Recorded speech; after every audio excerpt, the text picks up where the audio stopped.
নমস্কাৰ সকলোকে। আজি আমি আলোচনা কৰিম জেমছ ক্লিয়াৰে লিখা এটমিক হেবিটছ কিতাপখনৰ বিষয়ে।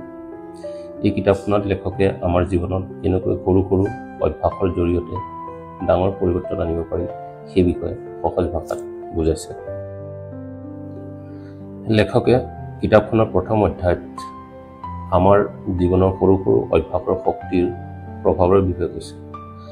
লেখকৰ মতে বহুত মানুহে ভাবে সফল হ'বলৈ ডাঙৰ পৰিৱৰ্তন লাগে, কিন্তু সত্য কথা হ'ল দিনে দিনে যদি আমি কেৱল 1% উন্নতি কৰোঁ, বছৰৰ পিছত সেইটো 37 গুণ উন্নতি হ'ব। কিন্তু যদি আমাৰ কোনো কাম বা অভ্যাস দিনে দিনে 1% কমি যায়, বছৰৰ পিছত আমি প্ৰায় শূন্যলৈ নামি যাওঁ। উদাহৰণস্বৰূপে কোনো মানুহে যদি দিনে 20 মিনিটকৈ দৌৰি থাকে, প্ৰথম দুদিনত কোনো বিশেষ ফল বা পৰিৱৰ্তন দেখা নাযায়, কিন্তু মাহৰ পিছত বা ছমাহৰ পিছত তেওঁৰ স্বাস্থ্য, শৰীৰ বা মনত সকলোতে পৰিৱৰ্তন হোৱা দেখা যাব। অৰ্থাৎ লেখকৰ মতে সৰু অভ্যাসে ডাঙৰ যাদু বা পৰিৱৰ্তন দেখুৱায়। দ্বিতীয় অধ্যায়ত লেখকে কৈছে লক্ষ্যতকৈ প্ৰক্ৰিয়া বা ছিষ্টেম বেছি গুৰুত্বপূৰ্ণ। তেওঁৰ মতে যদি আমি কেৱল লক্ষ্যত কেন্দ্ৰিত হৈ থাকোঁ, তেন্তে জীৱনত হতাশা আহিব পাৰে। তেওঁ কয় লক্ষ্যতকৈ গুৰুত্বপূৰ্ণ হৈছে ছিষ্টেম, অৰ্থাৎ প্ৰক্ৰিয়া। কোনো এখন খেলৰ দলৰ কথাই ভাবক, লক্ষ্য হৈছে তেওঁলোক চেম্পিয়ন হ'ব, কিন্তু প্ৰতিদিনৰ প্ৰক্ৰিয়া বা ছিষ্টেম হৈছে অনুশীলন, শৃংখলা আৰু টিমৱৰ্ক। এইবোৰৰ ফলতহে তেওঁলোকে চেম্পিয়ন হ'ব পাৰে। অৰ্থাৎ আপুনি লক্ষ্যত সহজতে উপনীত হ'ব পাৰিব যদিহে আপুনি এটা প্ৰক্ৰিয়া বা ছিষ্টেমত কাম কৰি যায়। তৃতীয় অধ্যায়ত লেখকে আমাৰ আচৰণ পৰিৱৰ্তনৰ 4টা নিয়মৰ বিষয়ে কৈছে। প্ৰথম নিয়মটো হৈছে আপুনি কৰিবলগীয়া কামটো সহজে দেখা পোৱা কৰক। যদি আপুনি দৈনন্দিন কিতাপ পঢ়িব খোজে, তেন্তে কিতাপখন চকুত পৰাকৈ ৰাখক। দ্বিতীয় নিয়ম আকৰ্ষণীয় কৰক।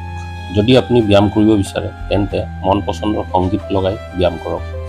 তৃতীয় নিয়ম আপুনি কৰিব বিচৰা কামটো সহজ কৰক। আৰম্ভণিতে 50টা পুছ-আপ নকৰি প্ৰথম 2টা পুছ-আপেৰে আৰম্ভ কৰক।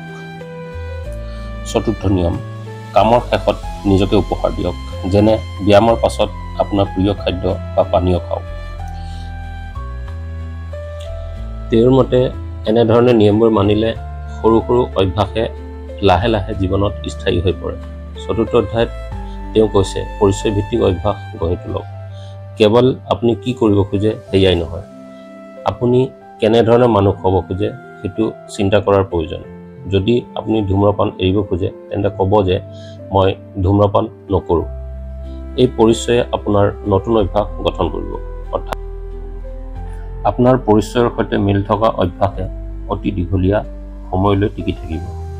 পঞ্চম অধ্যায়ত লেখকে বেয়া অভ্যাস কেনেকৈ এৰিব পাৰি তাৰ বিষয়ে কৈছে। লেখকে কৈছে বেয়া অভ্যাস আঁতৰাবলৈ সংকেত অদৃশ্য কৰক, অভ্যাস অনাকৰ্ষণীয় কৰক আৰু ছিষ্টেম জটিল কৰক। উদাহৰণস্বৰূপে যদি মোবাইলত বেছি সময় নষ্ট হয়, ফোনত এপ ব্লক কৰক। যদি মিঠাই খোৱাটো বন্ধ কৰিব বিচাৰে, তেন্তে ঘৰত মিঠাই ৰখা বন্ধ কৰক।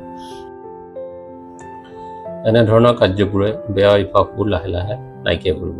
ষষ্ঠ অধ্যায়ত লেখকে জীৱনত পৰিৱেশৰ প্ৰভাৱৰ বিষয়ে কৈছে। লেখকৰ মতে আমাৰ চাৰিওফালে থকা পৰিৱেশে আমাৰ অভ্যাসবোৰ নিৰ্ধাৰণ কৰে। যদি আপোনাৰ ঘৰৰ টেবুলত ফল মূলৰ টুকুৰিটো থাকে, আপুনি সহজে ফল খাব বিচাৰিব। যদি আপোনাৰ ঘৰত প্ৰতিটো কোঠাতে টিভি থাকে, আপুনি বেছি সময় টিভি চাই থাকিব।